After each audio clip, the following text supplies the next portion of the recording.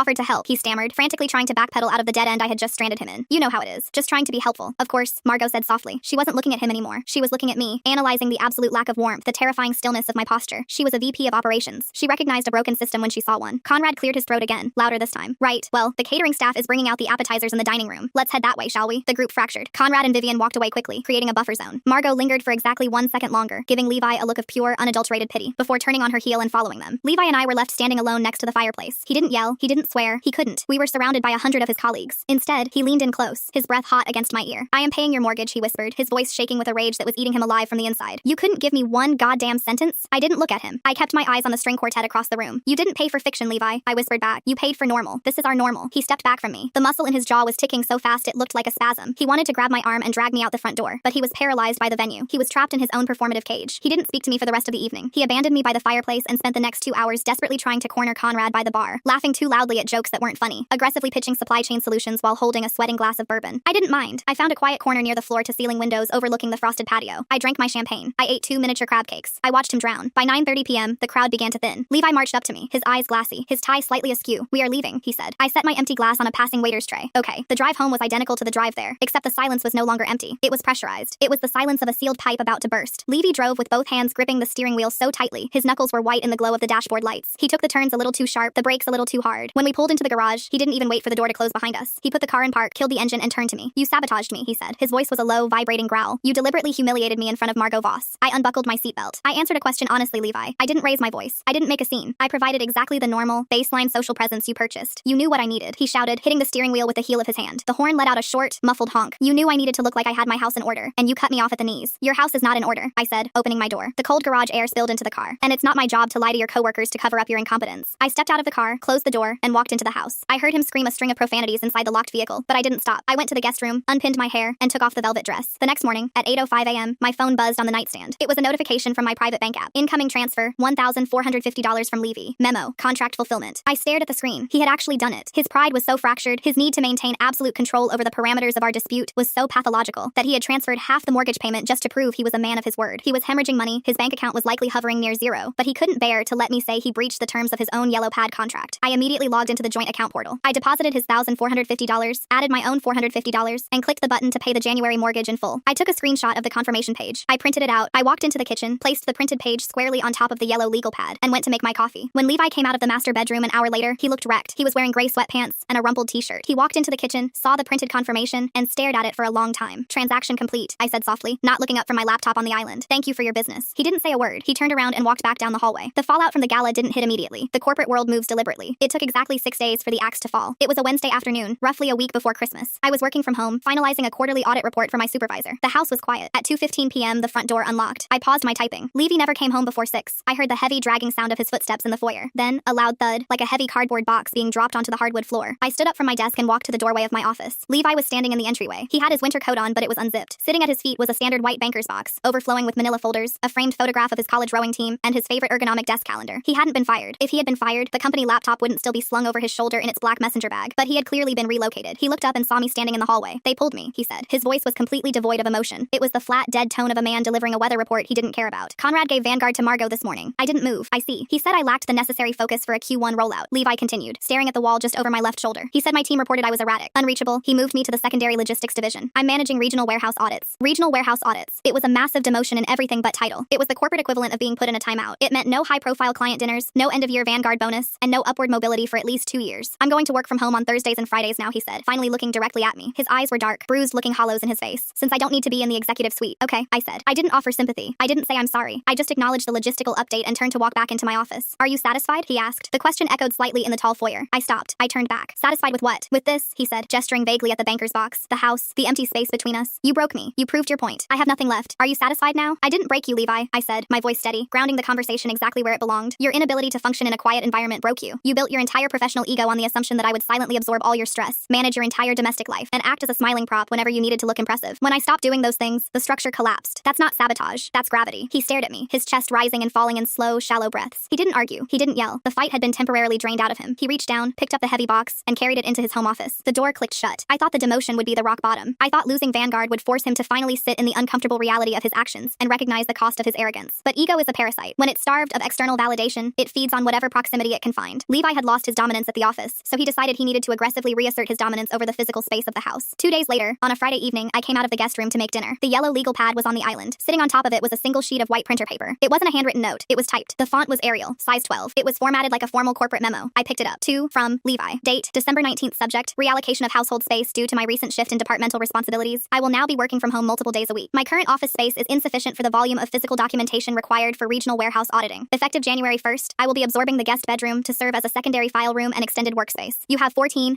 days to vacate the room and remove your personal belongings. You may return your items to the primary master suite, or you may seek alternative accommodations. The space must be cleared by 5 p.m. on the 1st. I read the memo 3 times. I didn't feel angry. I felt an intense, crystalline sense of disbelief. It was so petty, so unbelievably clinical, that it transcended malice and circled all the way back to absurdity. He was trying to evict me from a room in a house that I owned exactly 50% of. He was trying to use corporate jargon to force me to either sleep in his bed or move out entirely. He was sitting in the living room, pretending to read a book on the couch. He was waiting for the explosion. He wanted me to storm in, wave the paper in his face, and scream that he couldn't do this. He wanted a fight because a fight meant he still had power over my emotional state. I set the memo down on the granite counter. I pulled my phone out of my pocket. I opened my text thread with Kara. Can I get Petra's number? I typed. Petra was a friend of Kara's from her book club. She was also a junior partner at a mid-sized family law firm downtown. I had met her twice at Kara's apartment. She was sharp, humorless, and ruthlessly efficient. Kara replied instantly. Sure. 555-019-4822. Is everything okay? Everything is fine, I replied. Just checking a logistical parameter. I didn't call Petra. I drafted an email on my phone and sent it to her professional address, attaching a clear photograph of Levi's typed memo. I kept the email brief. I explained the joint ownership of the property, the current 50-50 split of household expenses, and asked for a singular point of clarification regarding domestic occupancy rights in the state. Then, I put my phone away. I made a grilled cheese sandwich. I washed my pan. I ignored the paper on the island, walked past the living room where Levi was practically vibrating with unspent adrenaline, and went back to the guest room. I spent the weekend in peaceful silence. Levi watched me like a hawk, waiting for the crack. Every time I walked into the kitchen, his eyes darted to my face. He left the memo on the island, making sure it was the centerpiece of the room. I never acknowledged it again. Petra replied on Monday morning, while I was still on my first cup of coffee. The email was 3 paragraphs long, written in the dry, bulleted style of someone who had read 1,000 of these and felt nothing about any of them. The short version, the memo was worth exactly the paper it was printed on. As a co-owner of the property, with my name on the deed, no cohabiting spouse could unilaterally reassign rooms, set vacate deadlines, or restrict access to any part of a jointly owned home. Not without a court order, and not without grounds that didn't exist. Petra also noted, almost as an afterthought, that the locked credit card and the missed property tax filing were the kind of thing that, depending on how this progresses, could become relevant in a separation filing regarding financial conduct. Depending on how this progresses. I read that sentence 4 times. I printed the email. I didn't highlight anything. I didn't need to. I walked into the kitchen, where Levi was standing at the counter eating cereal directly out of the box because I hadn't bought groceries that fit his preferences in 3 weeks, and I set the printout on top of his memo. Same spot. Same corner of the granite. I didn't say a word. I poured my coffee and went back to my office. He found it 20 minutes later. I heard the rustle of paper, then nothing. No yelling, no slammed doors, just a long, heavy silence that was different from all the silences that had come before it. The silence of someone finally doing math they didn't want to do. Christmas came and went without incident, mostly because I simply removed myself from it. I told my own parents I'd be staying in town this year. Work commitments. Very sorry. I spent the day at Kara's, eating too much, watching old movies, helping her mother roll out dough for pierogi. Nobody asked me a single question I didn't want to answer. It was, without exaggeration, one of the best Christmases of my adult life. Levi spent it alone. I knew because Duncan texted me, not Levi, me, on December 26th. Hope you had a good one. He didn't come to Mom's, said he was swamped with year-end reports. We both know that's not true. Just wanted you to know I'm not going to keep pretending I don't see what's going on. Take care of yourself. I stared at that text for a long time. Then I typed back, thank you, Duncan. That means more than you know. I didn't show it to Levi. Some things weren't his anymore. January 1st arrived on a Thursday. I woke up at my usual time, made coffee, and sat down at my desk in the guest room. The room I had no intention of vacating. The room with a $45 space heater and my reorganized closet and the small collection of books I'd moved in over the past 2.5 months. At 9:14 a.m., I heard Levi's footsteps stop outside my door. He didn't knock. He just stood there. I could hear him breathing. After almost a full minute, the footsteps retreated. He never mentioned the memo again. Not that day, not the day after. It simply ceased to exist, the way so many of his declarations had, full of corporate weight and absolutely no follow-through. Because follow-through would have required him to actually act, and acting would have required him to be in the same room as me. And being in the same room as me had become, by his own design, the one thing he couldn't tolerate and the one thing he couldn't avoid. The conversation that actually changed things happened 2 weeks later, and it wasn't dramatic. There was no audience this time. No Conrad, no Margot, no Duncan, standing in the kitchen handing out verdicts. Just the two of us, on a Tuesday night, in a house that had gotten so quiet it had developed its own kind of weather. I was at the kitchen table table with my laptop, finishing a report. Levi came in, poured himself a glass of water, and instead of leaving, he sat down across from me. He didn't say anything for a long moment. When he finally spoke, his voice didn't have any of its usual edges. I don't know how to undo this, he said. I kept typing for a sentence or two, then stopped. I closed the laptop, just partway, enough to look at him properly. I don't think you can, I said. Not cruelly, just honestly. He nodded slowly, like he'd been expecting that answer and had been carrying it around for a while, waiting for someone to finally say it out loud so he didn't have to. I keep replaying that Tuesday, he said. The towel. The thing about the iguana. He let out a breath that wasn't quite a laugh. I don't even remember what I was so tired about. I don't remember a single thing from that day at work, but I remember the look on your face when you stopped folding. I remember it too, I said. I think I wanted, he stopped, started again. I think I wanted to feel like the most important thing in the house, and the easiest way to do that was to make everything else feel small, including you. I didn't fill the silence for him. I'd spent 2.5 months learning not to. I'm not asking you to come back, he said finally. I don't think I get to ask that.